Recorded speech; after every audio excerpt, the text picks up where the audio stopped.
আমি যদি সত্য হয়ে থাকি আমি এখানে দায়িত্বে থাকবো।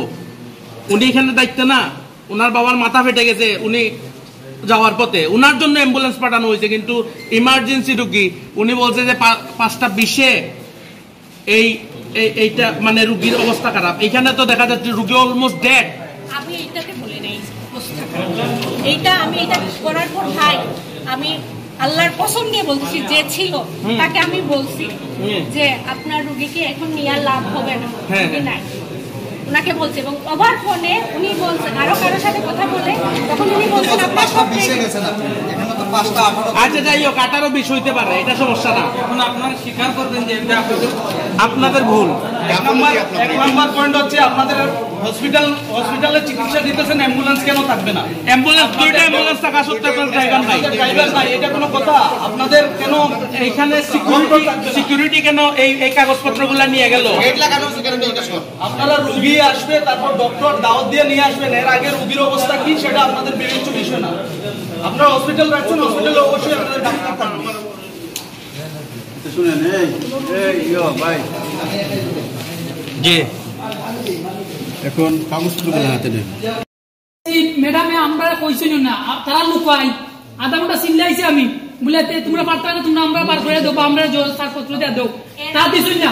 আপনি বলেন আপনি মিশন মাতবা না, যে আমি চিন্তা দিলে করছি না, আপনারা লুকাই আসেনি, মিশন মাতবেন না। আমরা এখানে কোনো ব্যবস্থা নাই, তাহলে তোমরা এই রুগীরা অন্য জায়গায় নিয়ে যাও, তাও করলো না। তারা ডিটেল দেয় মৃত্যু হওয়ার পরে যে সে মারা গেছে, এখন আপনারা ইবনে সিনায় লইয়া যান, ইবনে সিনায় নিয়ে যাব, তারা আমাদের ক্লিয়ারেন্স দিয়ে দিচ্ছে এইভাবে। আমি তো বেশি কিছু বলতে পারতেছি না, ঠিক আছে? আপনারা তো বুঝতে আছেন সবই যে কি ঘটতে পারে এই জায়গার ভিতরে। শুরুতে আমার আব্বু ডায়াবেটিক্স মেডিকেলে আসবে তার পছন্দ, এখানে নিয়ে আসলাম, আমরা এখানে দেখাবো না। বলছে যে এটার যে ম্যানেজমেন্ট, উনি যে চেয়ারম্যান উনি ডক্টর, তো ওনাকে দেখাবে। তার কাছ থেকে জেনে শুনছে, ওনারা দেখানোর পরে উনি দেখবেই না, আউটলেটে রুগী দেখবে না, উনি দেখবে আপনার আলাদা প্রাইভেটে, আর নাইলে ভর্তি হইতে হবে। আমরা ভর্তি করাইলাম, ভর্তি করার আগে টাকা দিতে হবে, তারপরে ভর্তি দিলাম। এখন তাই নাকি 3 তলায় ছিল, আমরা 4 তলায় পাঠাইছে, এর মধ্যে উনি চলেছে, উনি আসেই না, চলে গেছে। পরে রিসিপশনে একজন লোক ছিল ডাক্তার, উনি দেখে পালস টালস দেখে উনি বলছে যে আপনারা ভর্তি থাকেন, পরীক্ষা লেখা হয়েছে, এগুলো পরীক্ষা দেওয়ার পরে কালকে স্যার আসবে, স্যার আসলে দেখানো হবে, স্যার আজকে আর আসবে। এই পর্যন্ত রাইখা তারা আমাদের পরীক্ষাগুলো করা হয়েছে, রিসিপ্টগুলো দেওয়া হয়েছে, এখন রিসিপ্টগুলোও নেই, রিসিপ্ট নেই, আপনার পরীক্ষার পেপার নেই। স্যার আসছে, স্যারের কাছে সব বাইরে ফিরে দেওয়া হয়েছে। আমি তাদের কাছে চাইলাম অ্যাম্বুলেন্স, একটা অ্যাম্বুলেন্সও দেয় নাই। 10 মিনিট আগে জিজ্ঞেস করলাম সমস্যা কি, রিপোর্টগুলো দেখে উনি বলতেছে কোনো সমস্যা নাই, উনির ইয়াতে সমস্যা, সুগারের সমস্যা, বিপির সমস্যা, ঠিক হয়ে যাবে থাকুক।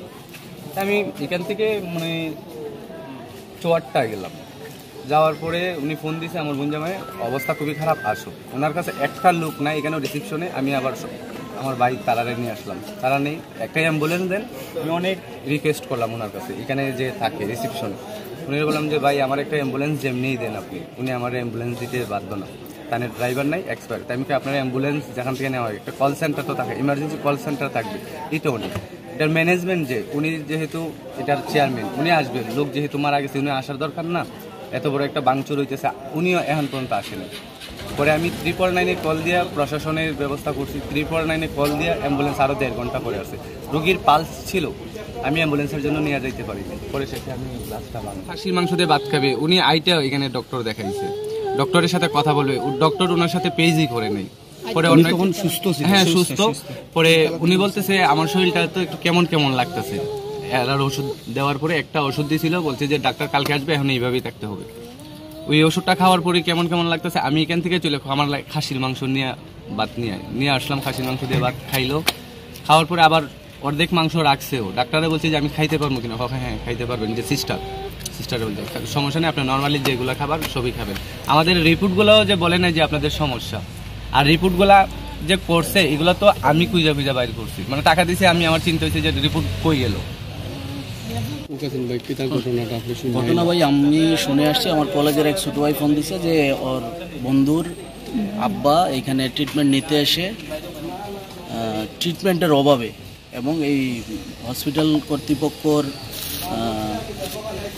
কি বলেন, ওরা অ্যাম্বুলেন্স চেয়ে পায় নাই, ওরা ডক্টর সময় মতো পায় নাই, সঠিক ট্রিটমেন্ট পায় নাই, সব মিলিয়ে উনি মারা গেছেন। তো আমরা সাথে সাথে এসে যখন এইখানে ওদের ম্যানেজমেন্টের যে লোকগুলোকে প্রশ্ন করলাম, কোনো প্রশ্নেরই সঠিক ওরা জবাব দিতে পারে নাই। আপনারা জানেন একটা হসপিটাল যখন চালাবে ওই একটা রুলস অনুযায়ী চালায়।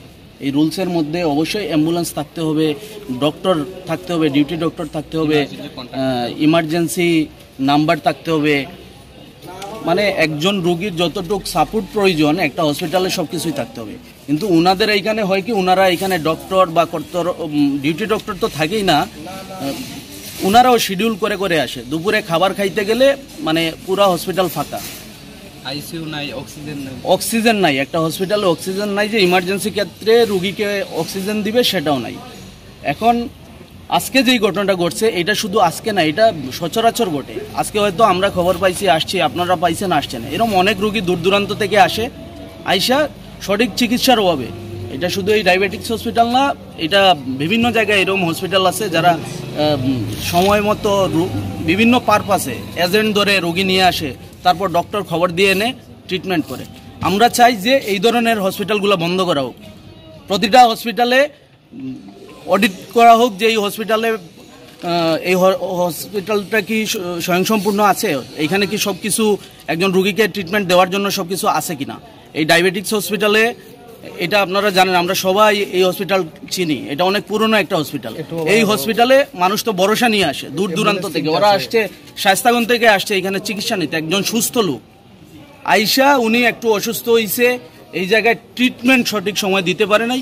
আপনারা যদি দিতে না পারেন তাহলে আপনারা রেফার করে অন্য জায়গায় দিয়ে দেন, সেটাও করে নাই। সন্ধ্যা পর্যন্ত রুগীকে রেখে শেষ পর্যন্ত রুগীর মৃত্যু ঘটেছে, তখন তারা ডেথ সার্টিফিকেট ছাড়াই রুগী ছেড়ে দিয়েছে, একটা ছাড়পত্র দিয়ে ছেড়ে দিয়েছে, কিন্তু অলরেডি রুগী মারা গেছে।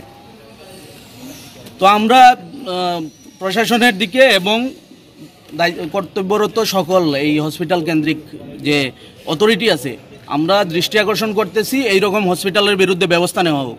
যেই হসপিটালে ডক্টর থাকে না, ডিউটি ডক্টর থাকে না, অ্যাম্বুলেন্স থাকে না, অ্যাম্বুলেন্স থাকা অবস্থায় অ্যাম্বুলেন্সের ড্রাইভার নাই বলে রুগীকে অ্যাম্বুলেন্স দেওয়া হয় না, এইসব হসপিটাল বন্ধ করে দেওয়া হোক। উনি তো সচেতন মানুষ, উনি তো ডাক্তার, উনি কিভাবে এত বড় একটা ডক্টর হয়, একটা মেডিকেল খুলে। মানুষ প্রতিবাদ করছে, অনেক মানুষ আছে যারা পায় না, হয় না, অনেক মানুষ আছে এরকম। শুধু এই হসপিটাল